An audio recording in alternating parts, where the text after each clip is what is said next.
Good morning. नए series में आगे बढ़ते हैं तो अगली दवा है ब्रायोनिया अल्बा। एक शब्द में अगर डिफाइन किया जाए तो एग्रीवेशन बाय मोशन। ब्रायोनिया का ये बहुत ही ज़्यादा पिक्यूलियर सिम्टम है। ढेर सारी दवाएं हैं लेकिन ब्रायोनिया उसमें सबसे ऊपर आती है। ड्राइनेस ऑफ म्यूकस मेम्ब्रेन, ये ड्राइनेस मुंह से शुरू होकर के पूरा एनस तक जाती है। जो मोशन होगा एकदम कड़ा, ब्लैक, सूखा हुआ, मुंह सूख जाता है, जीभ पे वाइट कोटिंग होती है और प्यास ज़्यादा लगती है। ठंडा पानी पीने का मन करता है और थोड़ा देर से, जल्दी जल्दी नहीं। इफ्यूज़न, सीरस मेम्ब्रेन में इफ्यूज़न, निमोनिया या किसी भी तरह का सीरस मेम्ब्रेन इफ्यूज़न। इसका जो कॉन्स्टिपेशन होता है इसमें कोई डिज़ायर नहीं रहती, जैसा कि नक्सोमका में मैंने बताया था। इसके कंपैरिजन में कोई डिज़ायर नहीं होती है मोशन करने की। और डायरिया, जो डायरिया होता है वो सुबह के समय सोकर उठते समय जैसे ही मोशन शुरू होगा, हरकत शरीर में शुरू होगी, तुरंत मोशन महसूस होगा और दौड़ के जाने का मन करेगा। स्टिचिंग पेन ब्रायोनिया का बहुत ही ज़्यादा कैरेक्टरिस्टिक है। कोई भी दर्द हो, चाहे वो निमोनिया का या सीरस मेम्ब्रेन, सीने में दर्द, स्टिचिंग टाइप का पेन होता है। बैठने पर नाउजिया और चक्कर आता है। चलने फिरने से तकलीफ़ बढ़ जाती है। गर्मी के मौसम में तकलीफ़ बढ़ जाती है। जब ठंडी का मौसम ख़त्म होता है और गर्मी का मौसम आता है, जिसमें दिन में गर्मी और रात को ठंडा रहता है, उस मौसम में तकलीफ़, जैसे जो आजकल का सीज़न चल रहा है तो ये ब्रायोनिया सीज़न है। दिन में गर्मी, रात को ठंड। आराम मिलता है चुपचाप एक जगह बिना हिले डुले बैठे रहने से, और जिस तरफ दर्द हो रहा है उस करवट सोने से आराम मिलता है। ड्राई, स्पेयर, नर्वस और बहुत ही ज़्यादा इरिटेबल पर्सन होता है। बीमारी में जब टाइफाइड फीवर है या कुछ कोई भी दिक्कत है तो वो अपने बिजनेस की बातें करेगा, अपने काम धंधे की बातें करता है। बहुत ही ज़्यादा इरिटेबल, गुस्सा, चिड़चिड़ापन बहुत ज़्यादा रहता है। दुबले पतले लोग होते हैं। खांसी जो आती है वो सूखी आती है, हार्ड होती है, रैकिंग होती है, और बहुत होगा तो हल्का सा एक्सपेक्ट्रेशन निकल सकता है, थोड़ा सा। सर में दर्द, जैसे सर फट के निकल जाएगा। खांसते समय सर में इतना तेज दर्द होता है। डिलीरियम बिजनेस का होता है टाइफाइड में। और हेडेक जो है, झुकने से तकलीफ बढ़ जाती है, प्रेस करने से तकलीफ बढ़ जाती है, जब नीचे झुक करके प्रेस करते हैं कपड़े को। गर्मी के मौसम में सर का दर्द बढ़ जाता है। खांसने से जो जर्क लगता है तो सर का दर्द बढ़ जाता है। चलते फिरने रहने से चक्कर भी आता है, नाउजिया और फेंटनेस के साथ।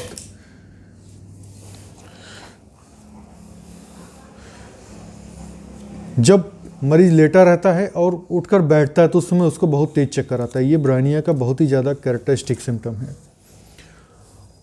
पेट में खाना खाने बाद ऐसा एहसास होता है जैसे कोई चीज़ पत्थर की तरह वहाँ पे पड़ा हुआ है, और जब डकार आती है तो आराम मिलता है। विकेरियस मैचुरेशन, जब महीना आने का समय होता है तो महीना ना आकर के नाक से ब्लीडिंग आने लगती है। जो दूसरी दवा है वो है फास्फोरस। औरतों में जो स्तन होता है वो भारी हो जाता है, पत्थर की तरह कड़ा हो जाता है, थोड़ा थोड़ा पीलापन उसमें दिखेगा, गर्म रहता है छूने पे, और थोड़ा भी जर्क लगता है तो तकलीफ बढ़ जाती है। जोड़ों के दर्द में बहुत ही अच्छी दवा है ब्रायोनिया। और ख़ास तौर से जब स्वेलिंग हो, बहुत ज़्यादा दर्द हो, छूने से तकलीफ़ बढ़ जाए या थोड़ा सा भी चलने से तकलीफ़ बढ़ जाती है जोड़ों की। तो ये तो हो गया ब्रायोनिया का जो शुरुआती, जो डॉक्टर नैस साहब एक्सप्लेन करते हैं, जो बहुत ही ज़्यादा कैरेक्टरिस्टिक सिम्टम होता है। इसका एक्सप्लेनेशन फिर वो आगे करते हैं, और बहुत ही बढ़िया एक्सप्लेनेशन कंपैरिजन के साथ। जो पहला सिम्टम था एग्रीवेशन ऑन लीस्ट मोशन, ये बहुत ही ज़्यादा मार्क्ड है। जब आप रिपोर्टरी खोलेंगे तो ढेर सारी दवाएं इसमें आएंगी, लेकिन ब्रायोनिया उसमें सबसे ज़्यादा रहती है। अगर aggravation bye motion, irritable, constitution और बाकी सारी चीज़ें मिलती हैं तो ब्रायोनिया सबसे पहले सोचना चाहिए। जितनी भी तकलीफ़ है पूरे शरीर में, अगर हिलने से, थोड़ा सा भी मूवमेंट से तकलीफ बढ़ रही है तो ब्रायोनिया पहले सोचना चाहिए। चाहे वो जोड़ों के दर्द में हो, स्वेलिंग, स्टिचिंग पेन, स्टिफनेस, ये सारी चीज़ें। हियरिंग एडिंग सिम्टम में भी इसको बहुत ही ज़्यादा इम्पोर्टेंस दिया गया है। Motion aggravation. इससे कोई मतलब नहीं कि क्या बीमारी है, क्या उसके पीछे पैथोलॉजी। अगर चुपचाप लेटे रहने से आराम है तो ब्रायनिया। जो दूसरा सिम्टम है इसका, better bye lying on painful side, ये थोड़ा स्ट्रेंज होता है कि जिस तरफ दर्द हो रहा है उस तरफ ही सोने से आराम मिले, लेकिन ये ब्रायनिया का बहुत ही ज़्यादा पिक्यूलियर सिम्टम है।